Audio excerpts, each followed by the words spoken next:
starting to feel like game week? Yes, it is. Excited, man. It's been kept them inside today, just taking them out of the heat. You know, we've had enough heat, so it's just trying to really get them fresh and focused, and you know, it's really all game plan type stuff now, game prep, and you know, and that there's always a little excitement when you really turn your full focus to the opponent, and you know, you're not beating each other up every day and working on each other's schemes, and things match up a little bit better. So it's been good. It's been good last couple days, and you know, tomorrow's kind of our mock game. A lot of situational stuff and a lot of teaching tomorrow. You really look at it. We've got a lot of guys. I mean, we got 30-something freshmen counting all the walk-ons that have never been through a game. And then last year, we've got 2 freshman group that really haven't had a normal type of game day. So a lot of teaching tomorrow. Again, it's a very important day from our preparation standpoint, not just for the team, but for the staff. I mean, we'll do full game prep, game execution, box, sideline organization, you know, all those type of things. So very important day, and again, a lot of special situations scripted throughout, just to keep us sharp and make sure we're all ready, as ready as you can be to go play, you know, without having played a game in a while. So it's a big day, and then we'll be back in here Saturday and have a good kind of final prep this week. And Sunday is we just got an athletic department function, and then it's game week.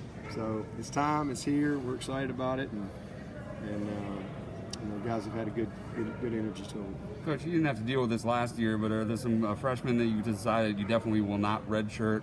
I assume Will Shipley will probably be one of those guys. He's probably a good assumption. Yeah, I mean, you know, he's a definite guy. I don't think there's a big secret there, but you know, there's a few there on the bubble, and you know, we've had that over the years now. The good thing is we get 4 games, so we don't really have to make a decision fully on anybody. You know, that's really one of the best rule changes ever, because it really keeps guys engaged, and they have to be ready. So it just helps a ton when guys know that, hey, they're all going to have an opportunity to play, hopefully at some point.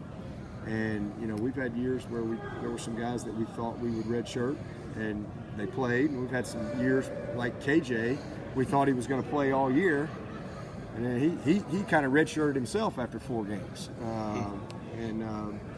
You know, so we just kind of play all that by ear. But there's some obvious guys that you know that are going to help us right out of the gate. But even if some of those guys, anything can happen. You know, somebody get hurt. You know, there's a lot of things that can happen before they get that 4-game mark. Is there any separation among those running backs right now? Nah, they're all kind of right there. I mean, you know, I kind of look at them like our DNs, to be honest with you. I mean, I don't really care who runs out there. I got confidence in those guys. You know, I mean, those guys are ready to play, and you know, a lot of competition, but competition amongst really good players. And I feel really good about that group. So I don't foresee a situation where one guy's playing. I think we've got a really talented group, and they'll all have a hand in it. Is Ngata back practice? He's looked great. Yeah, he's had a great week. So you know, kind of nursed that hamstring a little bit, and he's had a great week. Some of the guys that are dealing with some longer term stuff like Brandon Spector or Capehart, is there any kind of a timeline on those guys? Yeah, not really. Brandon, we don't really have one on him. I mean, he's just he's getting better. That's encouraging. But Capehart, sooner than later, he's you know, working his way back pretty quick. And hey, he missed a lot of camp, but he's got a lot of good football ahead of him. And Big John Williams is going to be out for the season. We went ahead and did the surgery on him. Initially, we thought Mike could get through the season, but the best thing was to go ahead and do the surgery. So he'll be back ready for spring ball. I hate that for him. But you know, other than that, that's about it. How's Nolan doing? Nolan Turner? Still good. Taisun obviously made remarkable progress to get to this point. Do you see Taisun as the guy that's trending towards being available? Yeah, I know he's available. He's ready to go. Practiced every day. So excited about having him back. It's unbelievable. It's amazing. When It's the one of Joe- those miracles. When the guy was out, how much did Joe get for the first team, and how does he look? They've all worked with the ones and the twos, all camp. Because Frank's worked in multiple spots. We kind of like the OL. We've cross-trained a lot of guys, and I'm not Frank. Ngata has worked multiple spots. Frank's worked multiple spots. So Joe has got a lot of work with the ones and the twos at 9-man, and feel good about him. But we've moved a lot of guys around, a lot of twos, a lot of fives, and so I feel good about our versatility at the receiver position and the ability to, if need to, move guys around.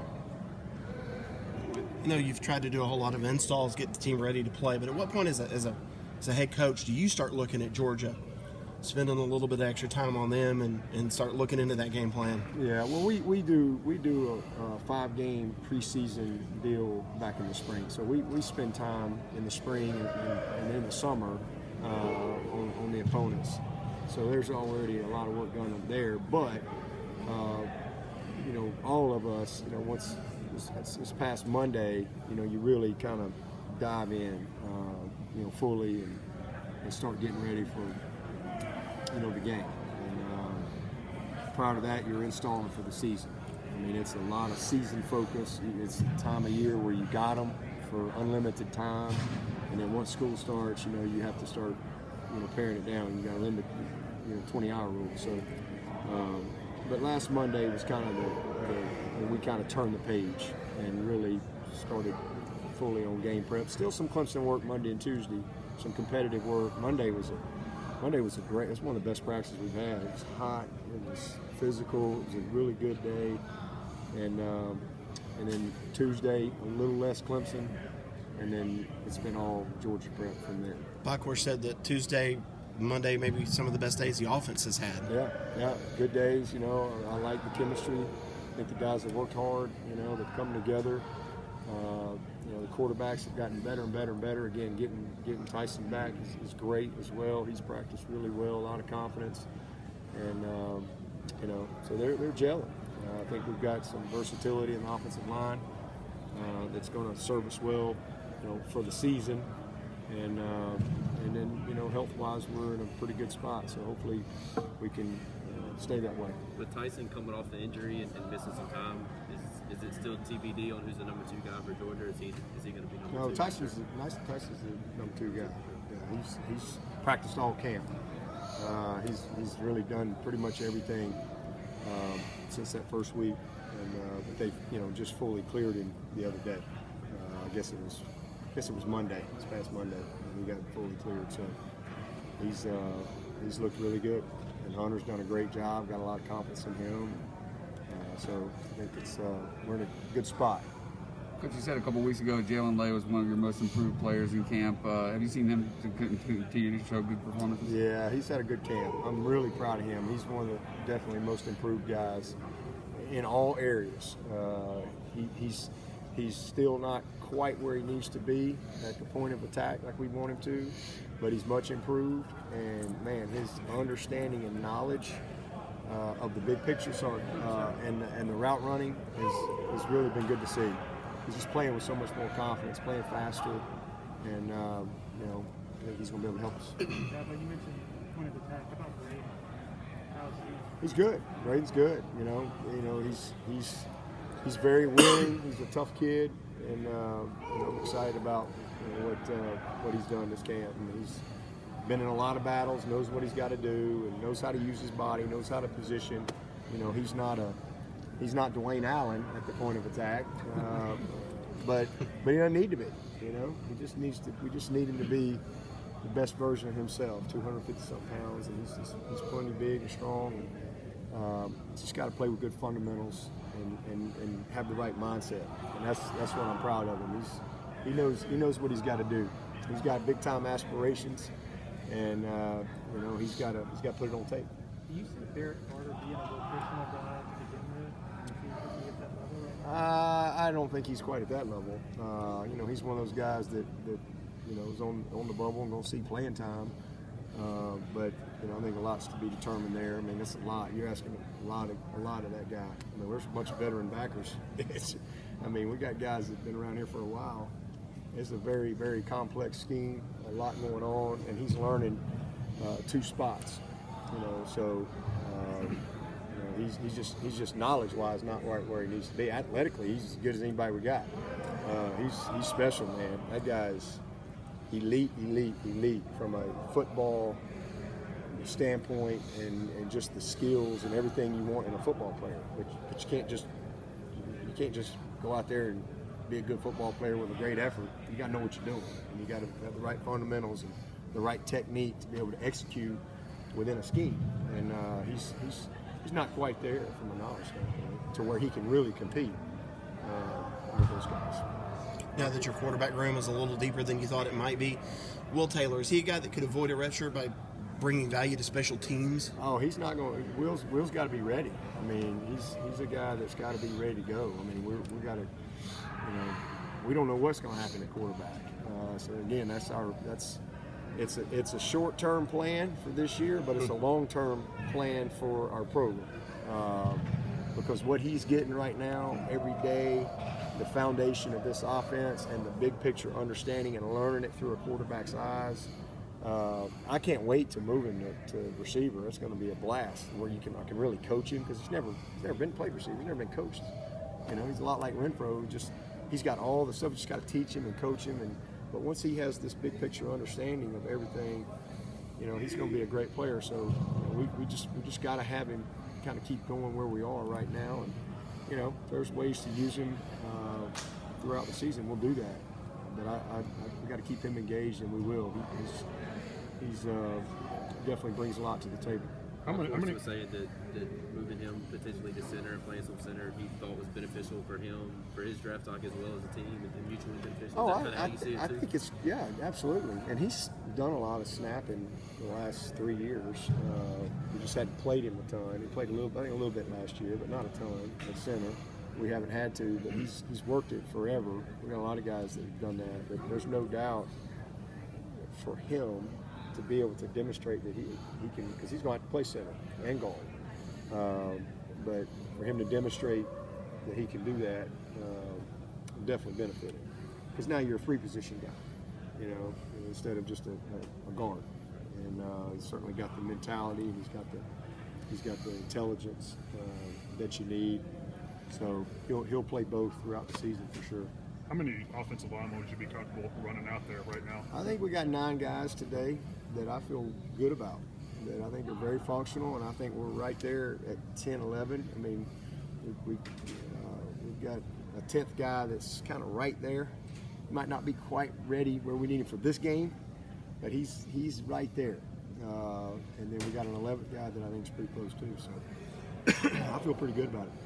What do you remember about those Georgia games in 2013 and 14, and specifically that catch from Stanton there for that touchdown in 2013? That was an unbelievable electric night here in the Valley, and Sammy Watkins.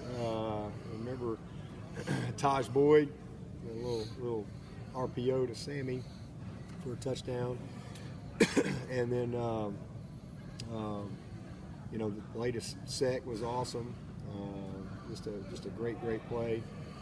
I remember correctly, we hit Zach Brooks in that game, which was a pretty sweet play too. Just electric, unbelievable, you know, game, and hard fought. And then they kicked our butt 14. It was a good game. You know, that was the game. I don't know if y'all remember me, but Coach Spurrier called me after the game. I think they'd gotten beaten by like 50 against A&M. On like a Thursday night, and we played, and it was pretty competitive. And then fourth quarter, we were just terrible. They just smashed us, ran all over us. We weren't very good. He called me, and that's when I guess he was calling to console me, and he was like, "Yeah, it's tough games." He said, "Yeah, Dabo." I had a voicemail. I still got the voicemail, by the way. I just put it in my Spurrier voicemail file. Steve Spurrier calls you. You usually want to keep those. But he said, "Yeah, I don't know why we schedule these games. You know, we play East Carolina, and y'all go play Furman or somebody. Everybody's happy, get a win. We go play these games. because they opened up with A&M, I think that's who it was. And he was like, yeah, we pretty much terrible, got our butts kicked for 4 quarters. Yeah, it looked like y'all just got yours kicked for 1 quarter, but hey, you know, we'll bounce back, go get them next week, you know. And I just laughed, you know, but it made me feel better. We got our tails handed to us down there in the second half. They were more physical, ran the ball. I mean, they were pretty good now. They had them big old backs, and that was that Chubb? Gurley, Sony Michelle. All them guys were pretty good. So you look back a few years later and you go, well, you know, I guess they were all right. Don't put your head down too bad. But we got better and better, you know, that year as it went on. And remember, Deshaun got hurt and ended up finishing. We bookends. We had Georgia, Oklahoma. And we had a great bowl game down there in the Russell Athletic Bowl. So we got better. Defense, number 1 defense in the country.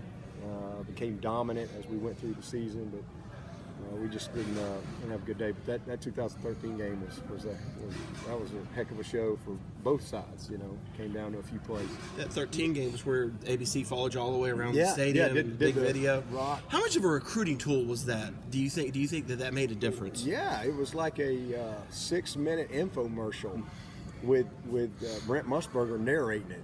You know, if y'all remember that. I mean, it was incredible. I mean, we didn't really know how it was going to turn out, and it was literally like 6 minutes of just an infomercial. It was an amazing moment, and coming down the hill, and I remember the dogs came and met us at the hill, and Brent Musburger had a comment about that. He had some funny comment. Even Georgia had to get a look. Oh yeah, even Georgia had to get a look. Take a peek. Take a peek. And so it was just a really cool moment, and certainly, you know, everybody that's wanting to watch that game, they just had to sit there and kind of take it in.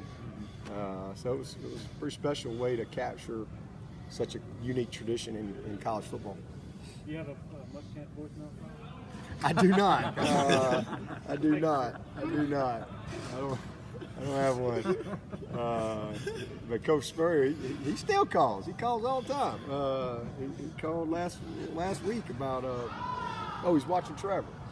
He was watching Trevor and wanted to give me a comment about that, and he's great. I always appreciate his insight because it's usually fun to listen to.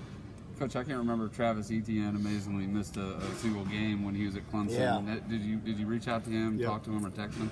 I did. I talked to him, and he's in good spirits. I had the seniors over. When was that? Tuesday. 2 nights ago, and freshmen came over last night. But I talked to him and the seniors over there. A couple of guys got on the phone with him too. But he's in good spirits, and it's just unfortunate, you know. But he's got a long career ahead, so he'll bounce back. And it's part of the game. But, I hate it for him, but he'll be fine. Justin Foster was telling us a couple days ago that the visit to Duke that he took, that they told him that he could play. You actually just called him, I guess coincidentally, you just called him. It was right out the door, and he said he called it like a God wink, is what you call it. In terms of like that's a sign that maybe you should come back. I mean, what do you remember? Just checking on him. Yeah. You know, I was just checking in with him, seeing how he was doing, and he said he's doing good. And at that point, he didn't tell me he was coming back. You know, he just said he was doing good, feeling better, and so that's great. How's work? And then he called me. Not long after that, sometime in May, and said, "Hey, I think I want to play again." So I just remember being excited. I want to know if he could come back. I was like, "Yeah, absolutely." So it was a great day. How surprised were you? I mean, what was your impression of where he was at that moment? Oh yeah, I was very surprised because I just thought he had moved on. You know, he was off working, doing his thing. I think he bought some trucks and doing his business, and happy as far as what he wanted to do, and he's so talented. I mean, he is so talented. So it caught me off guard a little bit. I was surprised. How remarkable would you say his, growth has been from that time to where you see him now? Just a guy who couldn't breathe. Oh, it's amazing. Yeah, I mean, you watch him running these sprints in this heat and practicing the way he practices, and he's been great. It's just awesome. It's a blessing to see him, have that spirit to him. His weight's where it needs to be, and he feels really, really good.